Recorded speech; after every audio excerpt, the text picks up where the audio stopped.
ఒలింపిక్స్‌లో భారత్ బోణీ కొట్టిన విషయం తెలిసిందే. 22 ఏళ్ల మను భాకర్ 10 మీటర్ల ఎయిర్ పిస్టల్ విభాగంలో కాంస్య పతకం సాధించిన విషయం తెలిసిందే. ఇదే కోవలో తెలంగాణ బిడ్డ ఆకుల శ్రీజ కూడా ఒలింపిక్ మెడల్‌పై గురిపెట్టింది.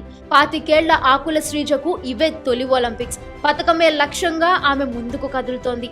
ఆకుల శ్రీజ ట్రాక్ రికార్డ్ తెలిసిన వాళ్ళు ఎవరైనా ఆమె ఖచ్చితంగా ఒలింపిక్స్ మెడల్ కొట్టి తీరుతుందని అంటారంతే. 2 సార్లు ఇండియన్ నేషనల్ ఛాంపియన్ గా నిలిచింది ఈ హైదరాబాదీ. నెల క్రితమే ఆమె world table tennis contender singles title గెలిచింది. ఆకుల శ్రీజ అకుంఠిత దీక్ష, మొక్కవోని పట్టుదలతో కష్టపడి ఒక్కో మెట్టు ఎక్కుతూ ఈ రోజు ఈ స్థాయికి చేరుకుంది. ఆమె విజయాలను గుర్తించిన భారత ప్రభుత్వం 2022లో అర్జున అవార్డునిచ్చి సత్కరించింది. మరి ఆమె ప్రతిభకు, కష్టానికి మరికొంత అదృష్టం తోడై ఈ రోజు పడిన తొలి అడుగు ఆమెను ఒలింపిక్ మెడల్ వరకు తీసుకెళ్లాలని కోరుకుందాం.